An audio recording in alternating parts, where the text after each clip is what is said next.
Algunas historias no comienzan con gritos, ni con portazos, ni con mensajes sospechosos parpadeando en la pantalla del celular. Algunas historias comienzan en el silencio, en ese tipo de silencio que no hace ruido, pero grita, en ese tipo de silencio que se instala despacio, como una niebla, y cuando te das cuenta, ya no ves nada. Me llamo Patricia, tengo 38 años, y hasta hace pocos meses juraba que conocía cada rincón de mi vida, que conocía al hombre con quien dormía cada noche, que conocía la historia que estábamos construyendo juntos durante 13 años de matrimonio. Pero la verdad es que uno nunca sabe cuán profundo es el abismo bajo sus propios pies, hasta dar el primer paso en falso.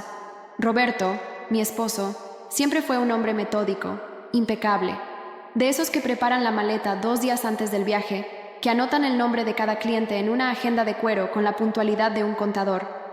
Viajaba mucho, siempre lo hizo, conferencias, eventos, compromisos empresariales, y yo confiaba, porque nunca tuve un motivo real para no hacerlo. Y quizá ese sea el detalle más cruel. A veces, la mayor traición no se hace con acciones, sino con la ilusión sostenida durante años. Esa semana en particular, él fue a una ciudad a solo unas horas de casa. Nada especial. Yo solía acompañarlo en esas ocasiones. Llevaba algunas piezas de mi tienda, aprovechaba el hotel, respiraba un poco fuera de la rutina. Pero algo dentro de mí dudó. ¿Cansancio? Tal vez. ¿Un sexto sentido?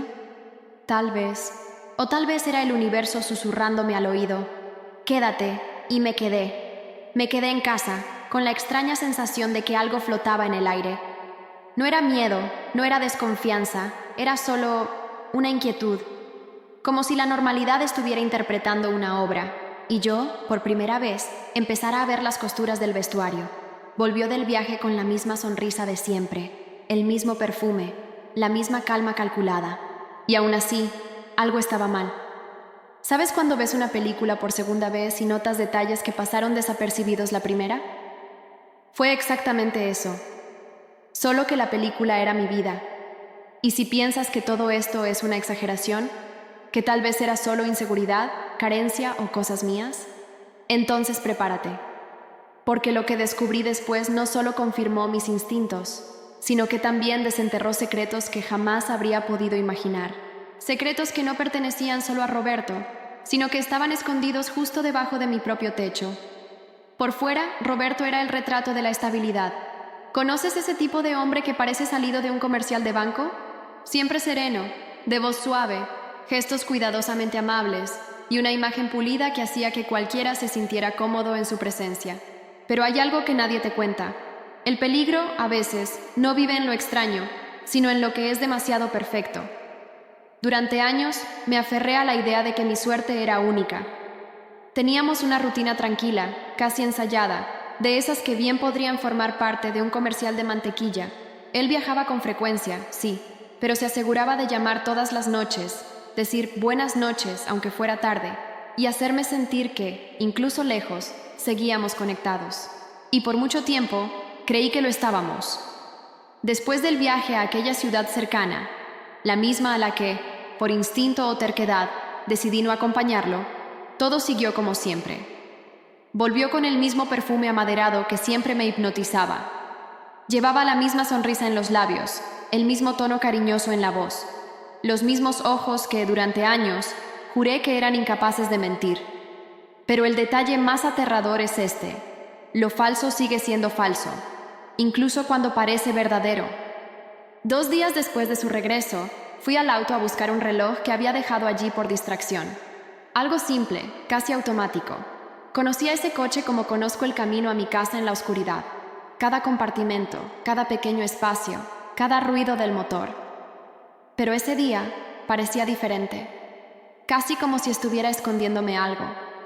El reloj no estaba en la guantera, ni en la consola, ni debajo del asiento, donde a veces se deslizaba. Pero, al tantear por allí, mis dedos encontraron algo que no debían: un paquete, un regalo. Era pequeño, delicado, cuidadosamente envuelto con papel floreado y cinta de satén. Femenino, suave, casi íntimo. En ese momento mi corazón se aceleró, pero no por miedo, sino por esperanza. La parte ingenua de mí pensó, está preparando una sorpresa. Quise creer que, tal vez, era un gesto de cariño, un regalo sin fecha, un intento de agradarme por no haberlo acompañado. No sería la primera vez. Volví a casa con el corazón ligero, casi culpable por haber espiado algo que, supuestamente, era para mí. Esperé. Y esperé. Pasaron 3 días, luego 5, luego una semana. Ninguna mención, ninguna nota escondida, ninguna cajita misteriosa en la cama o en el armario. Solo el silencio, ese silencio que, cuando se instala, grita más fuerte que cualquier discusión. Volví al coche, tal vez para revivir ese momento, o confirmar que no era imaginación. Pero el paquete ya no estaba allí. Desapareció, como si nunca hubiese existido. Y ahí, justo ahí, debajo del asiento del pasajero, algo dentro de mí se derrumbó. No fue un grito, no fue una escena dramática, fue solo un pensamiento, rápido, cruel e imposible de ignorar. Ese regalo nunca fue para mí. Fue como un chasquido seco en medio del pecho. Ese tipo de sensación que te rompe en silencio, te paraliza, pero también te despierta, porque hasta ese momento yo dormía con los ojos abiertos, y ese pequeño paquete fue mi despertador. Si piensas que ese fue el momento más doloroso de mi camino, estás equivocado. En realidad, fue solo el primer hilo suelto. Y cuando comencé a tirarlo, sin saberlo, empecé a deshacer la costura de la mentira que sostenía toda mi vida. Y el siguiente punto de esa línea me llevaría a un nombre que hasta hoy me estremece con solo recordarlo: Vanessa. La duda es como una gotera en el techo durante la madrugada. Al principio es solo una gota. Luego se convierte en un sonido insistente, capaz de mantenerte despierta toda la noche. Y cuando enciendes la luz, te das cuenta de que el daño ya ha comenzado. Así fue como me sentí. Después de que el paquete desapareció del coche de Roberto sin ninguna explicación, mi mente empezó a funcionar de otro modo. Era como si estuviera viviendo la misma vida, pero con ojos nuevos, ojos atentos, desconfiados, hambrientos de detalles que antes jamás me habría atrevido a buscar. Y cuando empiezas a buscar grietas, hasta los azulejos mejor colocados parecen sospechosos. Empecé a fijarme en pequeñas cosas, en sus horarios, en los silencios largos entre un mensaje y otro, en la forma en que bloqueaba la pantalla del celular con el más mínimo movimiento mío. Él no cambió, pero yo ya no era la misma. ¿Conoces esa sensación de que el suelo se hunde bajo tus pies, pero todos a tu alrededor siguen sonriendo como si nada pasara? Eso fue lo que me acompañó en los días siguientes. Sonreía en las fotos de Instagram. Atendía a los clientes en la tienda con mi simpatía habitual, pero por dentro algo se derrumbaba. Lento, silencioso, peligroso. Entonces, en un día cualquiera, mientras doblaba ropa en la tienda, recibí un mensaje de Claudia. ¿Tomamos un café? Necesito verte. Acepté en el acto. No porque quisiera hablar, sino porque necesitaba algún tipo de ancla. Algo que me dijera que no me estaba volviendo loca. Al llegar a su casa, le conté todo. El regalo desaparecido, el comportamiento extraño, mi sexto sentido cada vez más agudo. Ella me escuchó con atención, lo cual ya me reconfortó de por sí. Pero fue en el silencio entre nuestras frases cuando algo diferente sucedió. Claudia me miró a los ojos, respiró hondo y dijo, con una calma casi clínica: existe una chica, Vanessa, conocida de mi prima. Hace trabajos discretos, pruebas de fidelidad. ¿Cómo así, pruebas?, pregunté. Se acerca, conversa, inicia charla en línea. Si el hombre resiste, perfecto. Si no, descubres quién es realmente. Lo confieso, mi primera reacción fue echarme atrás. Parecía una exageración. Parecía cosa de quien busca problemas. Pero en el fondo, yo ya lo sabía. La duda ya no era un susurro, era un grito. Y lo peor, un grito que solo yo podía oír. Acepté.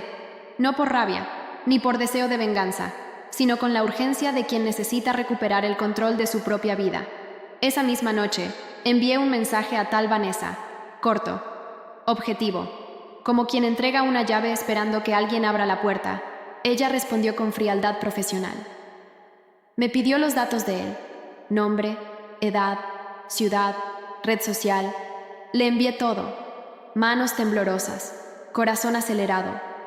Una parte de mí deseaba que todo saliera mal. Otra parte ya sabía que la caja de Pandora estaba a punto de abrirse. Pero si crees que esta historia trata sobre la fidelidad de un hombre, estás equivocado. Porque lo que descubrí días después no solo dio vuelta a mi matrimonio, sino que me hizo cuestionar todo lo que creía saber sobre el amor, sobre la confianza y sobre mí misma. Y el primer golpe vino en forma de elogio. Hay quienes dicen que el que busca, encuentra, pero lo que nadie te cuenta es lo que sucede después de que encuentras. Porque a veces la verdad no llega como una respuesta, llega como una herida, abierta, cruel y peor aún, inevitable. La prueba comenzó un martes, de esos en los que todo parece demasiado normal. Cielo despejado, tienda llena, mensajes intercambiados con Claudia como si fuera un día cualquiera. Pero dentro de mí, era como si estuviera sentada al borde de un precipicio. Solo faltaba un empujón. Vanessa fue precisa. Fría como una cirujana, me enviaba capturas, actualizaciones, transcripciones de cada intercambio de mensajes. Creó un perfil falso con fotos estratégicamente seleccionadas. Una mezcla de sensualidad e inocencia que, según ella, siempre funcionaba con hombres de discurso moralista. Yo leía todo en silencio. Cada palabra de Roberto era como una pieza de ajedrez moviéndose. Cauteloso, educado, un caballero. Buenas tardes, señorita. ¿Puedo ayudarla en algo? Simplemente me pareciste interesante. Perdón si molesté. No, para nada. Solo me pareció curioso. ¿Y a tu esposa no le molesta que mujeres bonitas te escriban por mensaje directo? ¿Mi esposa? Estoy muy bien casado. Soy un hombre con suerte. Ahí, en ese instante, sonreí. Quizás sonreír no sea la palabra correcta. Fue un alivio fugaz, un hilo de esperanza tratando de mantenerse en pie en medio del vendaval. Él resistió, hizo lo que debía hacer. No cayó en el coqueteo. Puso un punto final con firmeza. Pero Vanessa, tan experimentada como era, sabía que el diablo está en los detalles. Y cuando él dijo, «Soy un hombre con suerte», no se detuvo allí. A continuación, envió una foto. Escribió, «Mira la mujer hermosa que tengo. Y más, está embarazada de nuestro primer hijo. Motivo de mucho orgullo para mí». Abrí los ojos de par en par. El corazón se detuvo por un segundo. No por el elogio, no por el orgullo, sino por la foto. La mujer de la foto. No era yo, era otra. Una morena de cabello ondulado, sonrisa dulce, manos sobre el vientre como quien guarda un secreto valioso. Un secreto que, aparentemente, mi esposo compartía. Leí ese mensaje más de 5 veces. Buscaba una explicación, una lógica, cualquier rendija por donde escapar de la realidad. Pero no había error, ni confusión, ni excusa. La mujer de la foto era real, y yo, en ese momento, dejaba de serlo. Todo a mi alrededor se disolvió. El ruido de la calle, las gotas de lluvia que comenzaban a golpear la ventana, incluso el sonido de mi propia respiración parecía lejano. Sentí como si flotara en un vacío emocional, donde todo era ruido y confusión. Pero lo peor aún estaba por venir. Porque cuando crees que has tocado fondo, la vida o el destino te muestra que todavía hay una trampilla oculta. Y lo que descubriría después no solo afectaría a mi matrimonio, sino también a la única persona que yo juraba que era completamente inocente en toda esta historia. Mi hija. Cuando buscas respuestas, muchas veces encuentras mucho más de lo que estabas dispuesto a enfrentar. Y así es como la vida juega con nosotros. Te empuja a un abismo y luego te observa caer, sin darte la oportunidad de reaccionar. Eso fue lo que ocurrió en ese momento, cuando mis manos, guiadas por un impulso que no podía controlar, abrieron el diario de mi hija, Isabela, mi niña, mi mayor alegría y también mi mayor preocupación. Nunca supe realmente, hasta ese día, lo poco que sabía sobre ella. La tapa de cuero desgastado era como una advertencia silenciosa, algo que no había notado antes. Allí, dentro de ese diario, no estaba solo la confesión de una adolescente que estaba creciendo, sino algo mucho más oscuro, un grito silencioso de angustia, una súplica de ayuda que nunca supe escuchar. Cuando abrí las páginas, todo parecía normal al principio. Sentí ese olor familiar, el olor de sus palabras, de la tinta fresca y los garabatos inocentes que, años atrás, llenaban los cuadernos de la escuela. Pero a medida que avanzaba entre las páginas, las palabras empezaron a ahogarme. Podía sentir, en el ritmo de las frases, el peso de las omisiones, la carga de las palabras no dichas. Pero lo que encontré después, eso me arrancó de mi realidad y me arrojó a una pesadilla de la que no podía escapar. El nombre de Enrique apareció en las primeras páginas. Enrique, el hombre al que había amado, que había apartado de mi vida para seguir adelante con Roberto. Nunca imaginé que, algún día, mi propio amor pudiera ser la causa de tanto dolor. Ella hablaba de él con suavidad, casi como si intentara convencerse de algo. Palabras como «es guapo», «tiene una forma de ser que me atrae», estaban allí, esparcidas entre pequeños desahogos. Intenté apartar la vista. Quise creer que era solo una fase más, un enamoramiento pasajero, pero las palabras se volvían más pesadas con cada nueva línea. Cuando me mira, parece que me ve de una forma especial. Creo que le gusto, debe gustarle, porque siempre me presta atención de una manera que mi papá nunca lo hizo. Nunca seré tan bonita como las otras chicas, pero si él me viera de verdad, vería lo diferente que soy. Me detuve ahí. Mi mente era un torbellino. No lograba entender cómo estaba ocurriendo esto. Mi hija, mi propia hija, hablando de mi exmarido, el hombre con quien compartí tantos momentos, con tanto deseo e inseguridad. Me sentía apuñalada por una verdad en la que no quería creer, pero la historia continuaba y el dolor se profundizaba, como si cada frase me desnudara un poco más. A partir de ahí, encontré un espacio vacío, una confesión que parecía estar ahí esperándome, como una bomba a punto de estallar.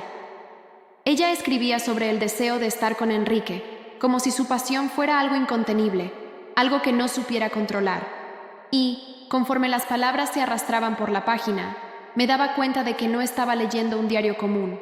Estaba leyendo el deseo más profundo de una adolescente perdida, algo que nunca tuvo el valor de contarme.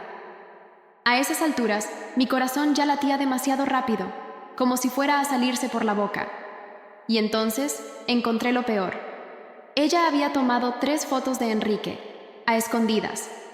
Fotos de él en momentos en los que estaba distraído, jugando videojuegos en nuestra casa, sonriendo despreocupadamente. Y esas fotos no estaban ahí por casualidad.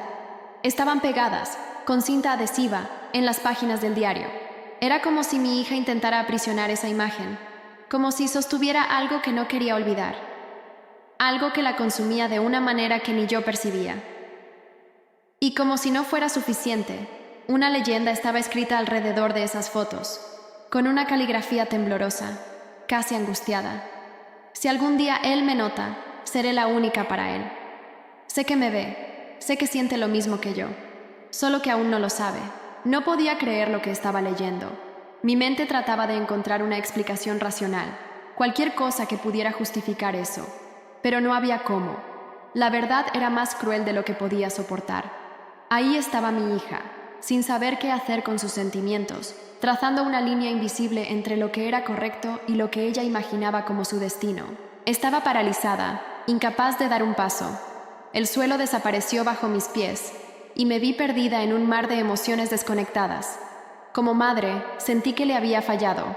Como mujer, sentí que mi mundo había sido completamente puesto de cabeza.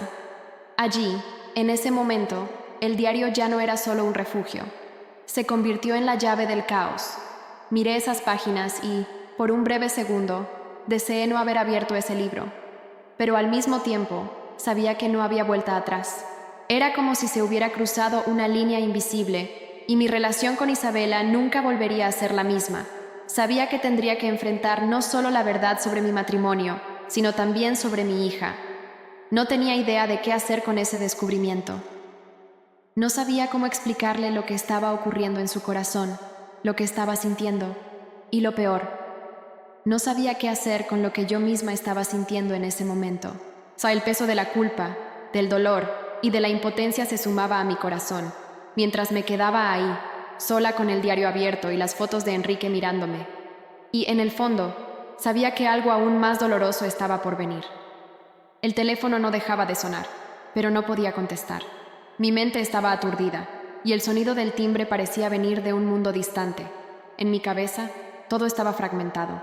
El diario de Isabela, la foto de Roberto con aquella mujer, y el nombre de Enrique todavía resonaban en mis pensamientos. Una pesadilla que parecía no tener fin. Sabía que tenía que hacer algo, que no podía simplemente dejar que las cosas siguieran su curso sin tomar una actitud. ¿Pero qué? ¿Cómo podía yo, una mujer que siempre había intentado mantener el control, enfrentar ahora la magnitud de lo que había descubierto? El dolor del impacto aún me consumía por completo, pero algo dentro de mí se rebelaba contra esa impotencia. Fue entonces cuando el celular sonó de nuevo. La llamada era de Marcos, el padre de Isabela. Sabía que él necesitaba saber. Tenía derecho a saber. La decisión de abrirme con él no fue fácil. De hecho, todo parecía estar mal. Cada paso que daba parecía alejarme más de quien yo creía ser. Pero Isabela ya estaba bajo su responsabilidad y yo no podía seguir cargando sola con el peso de esta verdad. Contesté, y su voz, tranquila y directa, fue un alivio momentáneo. Me pidió que fuera a su casa para que pudiéramos hablar. No había forma de evitarlo, no había cómo posponerlo. Necesitaba enfrentar lo que estaba a punto de suceder. Llegué a la casa de Marcos en un estado de completa inseguridad. El silencio en el interior parecía el presagio de una tormenta. Sabía que lo que estaba a punto de decir no era algo que él esperaba escuchar. Entró en la sala con esa mirada de quien ya sabe que algo está mal, aunque quizás no imaginaba la profundidad de ello. El enfrentamiento fue inevitable. Tomé una respiración profunda y comencé a contarlo todo. El descubrimiento del diario, la confesión de Isabela y el dolor de una realidad que empezaba a tomar forma ante nosotros. Esperaba una reacción explosiva, un grito de rabia o incluso una acusación. Pero lo que ocurrió fue diferente. Permaneció en silencio, absorbiendo cada palabra, cada fragmento del dolor que yo estaba revelando. Marcos no se indignó, no me culpó. Pero su mirada, esa mirada de preocupación profunda, de dolor por la hija que ambos amábamos, fue lo que más me dolió. Como madre, él sentía el mismo dolor que yo, pero como padre, sabía lo que debía hacerse, incluso si eso era aún más doloroso. Cuando terminé de hablar, me miró, con un peso visible sobre sus hombros, y dijo: «Esto no es algo fácil de manejar, Patricia, pero tenemos que ayudar a Isabela a entender lo que está ocurriendo dentro de ella. Tenemos que mostrarle que el amor y el deseo no son lo mismo, y que lo que está sintiendo no la define. No podemos dejar que cargue sola con esta culpa, pero, al mismo tiempo, él sabía que la situación con Enrique necesitaba resolverse. Y, como siempre, él tomaba la iniciativa. Iría a hablar con Enrique y enfrentaría la situación directamente. Ya no se trataba de lo que él sentía, sino del impacto que su presencia tenía en nuestra familia. No bastaba con alejar el dolor, había que enfrentarlo de frente. Por un instante, la sala estuvo tan silenciosa como el peso de nuestra conversación. Luego, se levantó, me dio un abrazo fuerte y con resolución dijo: «Vamos a encargarnos de esto, Patricia. Vamos a cuidar de nuestra hija. Pero ahora más que nunca, necesitamos estar unidos en esto. El dolor será grande, pero pasará». Sentí que, con él allí, las cosas podrían empezar a recomponerse. Lo que quedaba era aceptar que debía abrir los ojos a todo, incluso a lo que preferiría no ver. Esa era la realidad. Tenía que aceptar que, más allá de una cuestión de traición o mentira, estaba en juego el destino de mi hija, de mi familia y de mi propia cordura. Con eso, comenzaba el verdadero enfrentamiento con la verdad. Y sabía que no habría vuelta atrás. Yo sabía que el dolor no se superaría con palabras. Sabía que la confianza, esa cosa tan frágil, no podría restaurarse con una simple conversación. Pero aún así, me aferraba a la esperanza de que, de alguna forma, lo que había sucedido pudiera ser reparado. Tal vez por primera vez en mi vida, no sabía qué hacer. Al día siguiente de nuestro encuentro, Marcos me llamó para hablar nuevamente. Dijo que iba a hablar con Isabela, que necesitaba darle el tiempo y el espacio necesarios, pero con la firmeza de quien tiene un objetivo claro: no permitir que nuestra hija cayera en un pozo de culpa y desesperación. En el fondo, él sabía que el peso de esta situación sería inmenso para ella, pero también sabía que, con tiempo y paciencia, ella podría encontrar el camino de regreso. Yo no sabía si estaba preparada para ver a mi hija de esa manera. ¿Cómo podría estarlo? Ella me había mostrado una faceta de sí misma que nunca imaginé que existiera, y eso me destrozaba. Yo, que siempre la vi como mi niña, ahora la miraba con los ojos de una madre que se sentía al borde de perder todo lo que tenía. Necesité un tiempo. No sé cuánto, tal vez días o semanas. Pero, eventualmente, decidí que era mi turno de hablar con Isabela. No importaba qué palabras se dijeran, solo sabía que necesitaba escuchar su dolor, y que ella necesitaba escuchar el mío. Entré a su habitación con el corazón encogido, más que en cualquier otro momento de mi vida. Ella estaba sentada en la cama, los ojos rojos, como si ya hubiese llorado lo suficiente para toda una vida. Sentí que ya no había espacio para esconder las emociones. Las barreras que, de alguna manera, aún existían, se derrumbaron cuando ella me miró. «Mamá», dijo con la voz quebrada, casi un susurro. «Nunca quise hacerte daño. No sabía qué hacer con lo que estaba sintiendo. Yo no quería que fuera así. Ni siquiera sé cómo deshacerme de esto». Me acerqué y me senté a su lado, sintiendo el peso de la culpa extendiéndose sobre las dos. Ella no era una niña, y sabía que no podía tratarla como tal. Lo que sentía era real, y lo que había hecho tampoco podía borrarse con palabras. Pero en ese momento, yo quería que supiera que estaba ahí, y que, a pesar de todo, el amor de madre seguía firme. «Isabela, nunca quisiste hacerme daño, lo sé. Pero tienes que entender que no se trata solo de mí. Ese sentimiento, ese deseo, existe dentro de ti y necesita ser tratado con cuidado. No se trata de culpas, sino de comprender lo que realmente sientes y lo que eso puede significar para ti». Isabela me miró, con los ojos llenos de dolor, y la confusión se apoderó de ella. Sabía que no había respuestas fáciles, y la ansiedad de lidiar con su propia vergüenza era una batalla aún más difícil de ganar. Yo solo, ya no sé qué hacer, mamá. No quería ser esta persona. No quería sentir esto, y aún así, no se va de mí. Y ahora, todo está destruido. El silencio entre nosotras era denso, como si las palabras que intentáramos decir no fueran suficientes.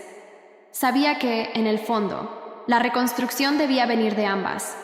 Tenía que dejar de lado lo que esperaba de ella y aceptarla como era, con sus miedos, sus fallos, sus decisiones. Ya no había espacio para esconderse, ni para ella, ni para mí. «Isabela, sé que estás perdida. Yo también lo estoy, pero la culpa, la vergüenza, el miedo, nada de eso nos va a ayudar. Lo que quiero ahora es que nos ayudemos, juntas, para que puedas entender qué está pasando en tu corazón y en tu mente. No se trata de querer apresurar nada, no se trata de seguir un camino rápido o fácil, se trata de dar un paso a la vez, con la verdad, aunque duela». Sabía que esas palabras no lo resolverían todo, pero era el comienzo. La primera pieza de un rompecabezas que, por más complicado que fuera, podría armarse con el tiempo. La sanación, si es que existía, estaba en la honestidad entre nosotras. Y eso era lo que intentaba crear en ese momento. Un espacio de verdad. Ella me miró, con los ojos llenos de lágrimas. Y entonces, por primera vez desde que el dolor se había apoderado de nuestros días, sonrió. Una sonrisa tímida, quebrada por la angustia. «Voy a intentarlo, mamá. Voy a intentar ser mejor. No prometo que será fácil, pero lo intentaré». La abracé más fuerte que nunca. Y en ese abrazo, lo que sentí no fue solo alivio. Fue el peso de la responsabilidad que, finalmente, caía sobre nuestros hombros. Ya no había nada que esconder. Solo existía el ahora, el aquí, el próximo paso. Ya no había espacio para negar que, por más difícil que fuera, la reconstrucción de la confianza no sería algo simple, pero era, sobre todo, posible. Y en ese momento, algo en mí comenzó a cambiar. Sabía que no podía volver atrás y que Isabela, Marcos y yo tendríamos que enfrentar cada pedazo de ese dolor. Juntos, sin más mentiras, sin más ilusiones. Y entonces, al mirar hacia el futuro, supe que nuestro camino de sanación, de verdad y de reconstrucción, no solo estaba comenzando, sino que se convertiría en una lucha diaria. Una lucha por la familia que, a pesar de estar desgarrada, aún luchaba por permanecer unida. El recomienzo nunca es un evento único, ni un lugar al que se llega de una vez y para siempre. El recomienzo es un proceso silencioso, hecho de decisiones diarias, de momentos en los que la soledad no es un peso, sino una oportunidad de conocerse de nuevo. Y así fue como me encontré, por primera vez en mucho tiempo, sola, pero no solitaria. Hay una gran diferencia entre esas dos cosas. Estaba sola, pero era como si, finalmente, tuviera un espacio para respirar, para entender lo que estaba ocurriendo dentro de mí, sin la presión de las expectativas del mundo exterior. El viaje que decidí hacer no fue algo planeado. No era un destino turístico ni unas vacaciones. Necesitaba algo más profundo, más personal. Y necesitaba ver el mundo desde otra perspectiva, no como la dueña de una tienda, no como la esposa de un hombre ausente, no como la madre que se siente responsable de la felicidad de todos. Necesitaba desesperadamente ser Patricia. Solo Patricia. Fueron días en los que me perdí por las calles desconocidas de una ciudad pequeña, donde las conversaciones eran simples y los rostros no tenían prisa. Fui a museos, a plazas, caminé de un lado a otro sin rumbo, pero en el fondo, buscando un lugar dentro de mí que había descuidado por tanto tiempo. Fue allí, en medio de esas caminatas solitarias, que comprendí algo. El vacío que sentía no era algo que los demás pudieran llenar. No era algo que Roberto, Marcos ni ninguna otra persona pudiera darme. El vacío era mío, y necesitaba aprender a llenarlo con mi propia esencia. Lo que no entendía era que, durante todos esos años, había puesto mi felicidad en manos de los demás. Si Roberto estaba feliz, yo lo estaba. Si Isabela estaba bien, yo también. Si las cosas iban bien en la tienda, me sentía realizada. Pero, en el fondo, lo que no veía era que mi identidad estaba tan entrelazada con las expectativas y necesidades ajenas que, cuando ellas fallaban, yo también fallaba. Y ahora, en ese proceso de redescubrimiento, me encontraba ante algo nuevo, algo aterrador, pero al mismo tiempo fascinante. La idea de ser libre para ser quien realmente soy. Empecé a practicar el arte de la vulnerabilidad, mirar dentro de mí misma y reconocer que no tenía todas las respuestas. No necesitaba ser perfecta. El proceso de sanación no era un camino recto, y eso me dio una sensación de alivio. Me permití equivocarme, me permití no saber, y lo más importante, me permití perdonarme. Recuerdo una tarde en la ciudad donde estaba que fui a un café y me senté junto a la ventana, observando la vida pasar. Estaba sola, pero ya no me sentía aislada. Me di cuenta de que esa soledad tenía una belleza propia. No era una condena, sino una oportunidad de estar con mis pensamientos sin miedo a ser juzgada ni a intentar agradar a alguien.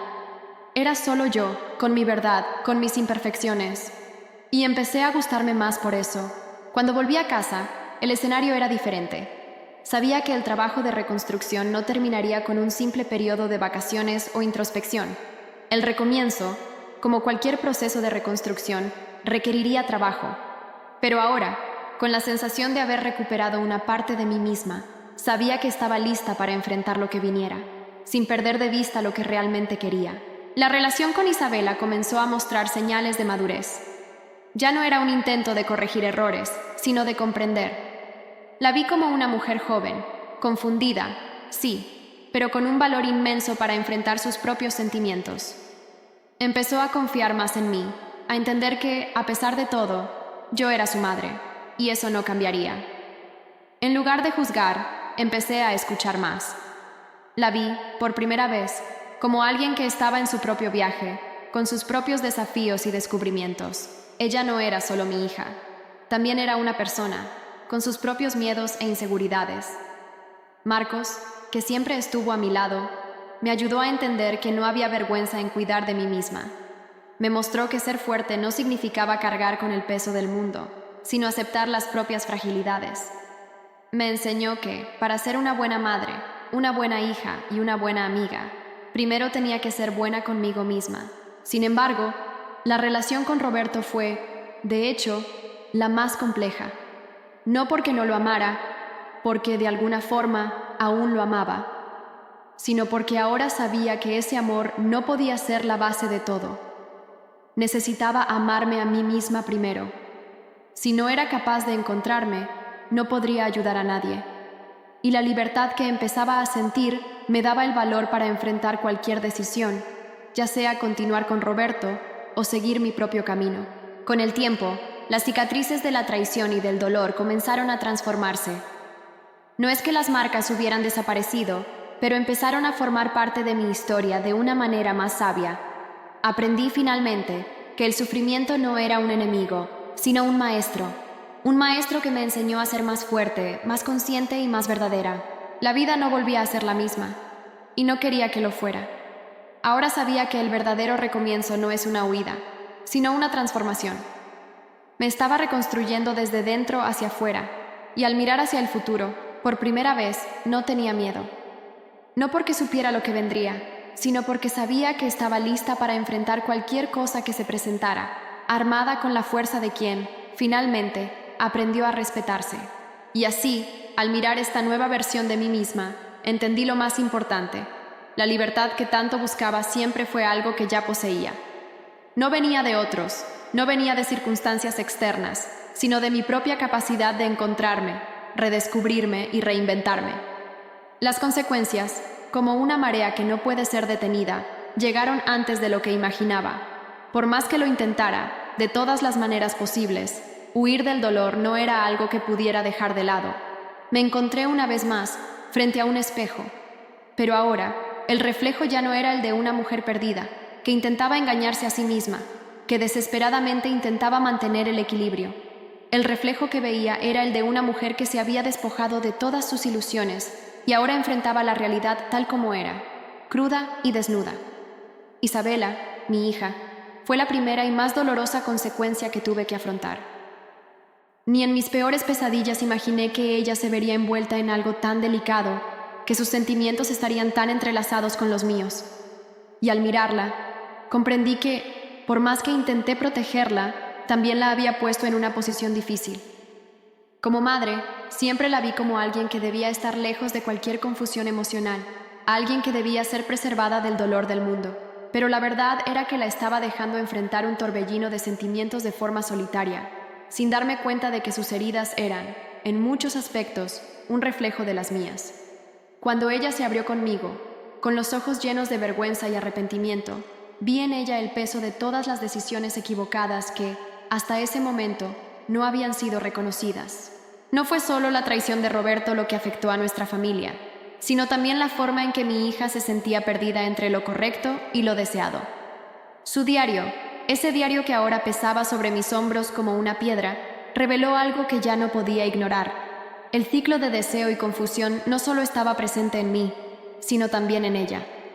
Yo, una mujer adulta, que ya había enfrentado mi propio caos emocional, ahora veía a mi hija, tan joven y llena de sueños, atravesar una tormenta parecida. La veía hundirse en el dolor, en una lucha interna de sentimientos contradictorios, y al mismo tiempo me preguntaba cuánto de todo eso podría haberse evitado, o al menos suavizado, si yo hubiera estado más presente, más atenta a lo que ocurría a mi alrededor. Como madre, entendí que no se puede proteger a alguien de la vida, pero sí se puede apoyar de manera incondicional. Y al tener esa revelación, vi que el peso del pasado necesitaba ser reconocido para que ambas, mi hija y yo, pudiéramos sanar lo que estaba roto. Pero el dolor de ver a mi hija pasar por eso no fue la única consecuencia. La relación con Roberto también se deterioraba de forma visible. Y, aunque él todavía estuviera a mi lado físicamente, algo dentro de los dos se había roto de forma irreparable. Sabía que el perdón, si es que alguna vez llegaría, exigiría más que simples palabras o gestos de reconciliación. Exigiría tiempo. Tiempo para entender las motivaciones de cada uno, para desenmascarar las mentiras, para curar las heridas. Tiempo para reconstruir y, quizá más importante que todo, tiempo para reflexionar sobre lo que realmente significaba seguir juntos. Roberto nunca había sido un hombre malo, pero, como todos nosotros, cometió errores. Y quizá el mayor de todos fue no reconocer sus propias fallas antes de hacer algo que destruyera la confianza. Cuando me habló de la foto de la esposa, cuando se vio confrontado con la verdad sobre lo que realmente hacía y por qué lo hacía, comprendí que, detrás de su fachada de hombre exitoso, él estaba tan perdido como yo. Eso no justificaba lo que hizo, claro, pero en ese momento surgió una comprensión mutua. El dolor estaba presente, pero también la posibilidad de entendimiento. Pero enfrentar las consecuencias no era solo sobre ellos. También necesitaba lidiar conmigo misma, con el reflejo de quién había sido hasta ese momento. Me encontré en una situación de total vulnerabilidad, donde todas mis defensas se derrumbaban y me veía, por primera vez, sin las máscaras de la apariencia o de las certezas absolutas. Sabía que mi inseguridad sobre quién era y sobre lo que realmente deseaba de la vida tenía que ser confrontada. Me vi obligada a ver no solo los errores de los demás, sino también los míos, las fallas en mis elecciones, mi propia dependencia emocional y cómo eso había afectado todo a mi alrededor. El dolor de la traición de Roberto se mezclaba con el dolor de haber fallado como esposa, como madre y, lo peor de todo, como mujer. Sabía que necesitaba un perdón interno, algo que nadie más podía ofrecerme. Tenía que perdonarme por haber sido tan ciega, por haber dejado que las cosas llegaran tan lejos, sin ver las grietas que lentamente comenzaban a formarse. El golpe más duro de todas las consecuencias, sin embargo, fue la percepción de que no existe un camino fácil hacia la recuperación, ni para mí ni para mi familia. No había atajos para reconstruir una confianza que había sido destruida. Sentía una urgencia en mí, como si necesitara tomar una decisión ya, como si el tiempo se estuviera agotando y tuviera que saber de inmediato qué hacer. Pero lo que comprendí con los días de reflexión es que el tiempo de actuar rápido ya había pasado. Ahora era momento de actuar con sabiduría. Sabía que el proceso de sanación no sería lineal. Habría días buenos y días malos. Habría momentos de duda, pero también momentos de claridad. Me encontraba en un punto de inflexión, donde no había retorno. La pregunta era, ¿estaría dispuesta a enfrentar todas las consecuencias y transformar esas experiencias en una oportunidad de crecimiento? ¿O seguiría adelante, arrastrando las heridas y permitiéndome ser definida por lo que sucedió? Por más doloroso que fuera, sabía que la única forma de continuar era aceptar que el enfrentamiento con las consecuencias era una parte esencial de mi proceso de sanación. Era necesario tomar la decisión de reconstruirme, de cambiar la narrativa y entender que las consecuencias, lejos de ser castigos, eran una oportunidad de redención. Si pudiera aceptar todo eso, los errores, las fallas, los dolores, entonces tendría la oportunidad de transformar verdaderamente mi vida. Después de todo lo que viví, parecía que la vida me había llevado a un lugar de ruinas, donde todo lo que creía sólido se había derrumbado. Las consecuencias, las decisiones, las verdades no dichas, todas se amontonaban a mi alrededor como una montaña de escombros. Cada pedazo de dolor, cada momento de arrepentimiento, parecía ser una piedra más en la construcción de un camino que no sabía si quería seguir. Pero, como la lluvia que cae sin cesar, la vida no se cansa de enseñarnos, y empecé a darme cuenta de que todo ese caos, en realidad, me estaba preparando para algo mucho mayor. El dolor que sentía se estaba transformando. Ya no era una tristeza pasiva, sino una fuerza, una energía que me impulsaba hacia adelante. Miraba todo lo que había pasado, y poco a poco comprendía que nada en la vida sucede por casualidad. Cada herida, cada lágrima, cada momento de desesperación me había traído hasta aquí. Ya no me veía como una víctima de las circunstancias. Al contrario, comencé a verme como alguien que, después de la tormenta, estaba aprendiendo a enfrentar el viento con valentía. Isabela, mi hija, fue mi mayor maestra en ese proceso. Vi en ella una fuerza silenciosa que, con el tiempo, fue floreciendo. Ella, que antes era mi preocupación, ahora se estaba convirtiendo, de alguna forma, en mi sostén. El tratamiento psicológico que estaba realizando, la madurez en su percepción de los propios sentimientos, todo eso me ayudaba a entender que la sanación no ocurría solo en mí, sino también en ella. Lo que antes parecía una herida irreparable, poco a poco se fue transformando en una reconstrucción que no solo cambiaba nuestra relación, sino también la forma en que yo me veía como madre. La relación con Roberto, por su parte, todavía estaba en un punto de incertidumbre. Sabía que él intentaba, con gestos y palabras, encontrar una forma de reconstruir lo que teníamos, pero la verdad es que, al mirarlo, me daba cuenta de que nuestra historia nunca volvería a ser la misma. Él era parte de mi pasado, y quizás eso era todo lo que representaba ahora. La vida ya nos había mostrado a ambos que las cosas no se construyen solo con promesas y palabras vacías. Hacía falta acción y, más que nada, un cambio real. Sabía que mi historia de superación no se trataba solo de enfrentar a los demás, sino de enfrentarme a mí misma, a mis propias limitaciones, a mis propios miedos, a mis propios errores. Era imposible volver atrás y borrar todo lo que había pasado, pero al mirar hacia el futuro, una chispa de esperanza comenzaba a encenderse dentro de mí. Todavía era Patricia, todavía tenía la capacidad de empezar de nuevo. Había algo más que no podía ignorar. La verdadera transformación viene cuando somos capaces de aceptar el dolor como parte de nuestro proceso de crecimiento. Ya no como algo que temer, sino como un hito que señala que algo nuevo está por surgir. Estaba dejando atrás a la mujer que no creía en sí misma, la que se dejó consumir por la inseguridad y el miedo a lo desconocido. Finalmente, estaba naciendo la mujer renovada, la que sabía que la verdadera libertad llega cuando somos capaces de levantarnos, con las cicatrices visibles, pero con la certeza de que somos más fuertes por todo lo que hemos vivido. Miré mi vida, a mi hija, a lo que aún existía entre Roberto y yo, y comprendí que, por más que las cosas ya no fueran como antes, todo podía ser reconfigurado. Ya no estaba a merced de lo que me había pasado, sino que tenía el control de lo que elegiría ser de ahora en adelante. El perdón, ahora, no era solo para él o para Isabela, era, por encima de todo, para mí misma, y es ahí donde ocurrió el verdadero cambio, cuando me di cuenta de que no estamos definidos por los errores del pasado, sino por la capacidad de reinventarnos. Estaba comenzando una nueva etapa de mi vida, no como alguien que carga un peso inmenso, sino como alguien que, a través de las decisiones tomadas, encontró un nuevo camino.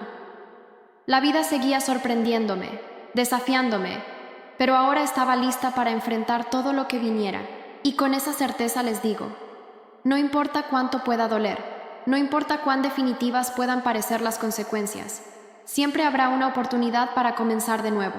El poder de transformar nuestra historia está en nuestras manos. Somos nosotros quienes elegimos el rumbo de nuestra vida, y nunca es demasiado tarde para volver a empezar. Ahora, si te has visto reflejado en esta historia, si tú también has pasado por momentos de dolor y superación, si crees que es posible comenzar de nuevo, te invito a seguir acompañándonos en nuestro canal. Aquí siempre habrá historias reales, relatos de superación, consejos para enfrentar los desafíos de la vida y, por supuesto, una comunidad de personas que entienden lo que es pasar por momentos difíciles y seguir adelante. No te olvides de suscribirte, dejar tu comentario, compartir este video y sobre todo, recordar, tu viaje apenas comienza. Puedes transformar tu vida, un paso a la vez. Hasta el próximo video, donde seguiremos compartiendo más historias de vida, superación y aprendizaje. Quédate con nosotros.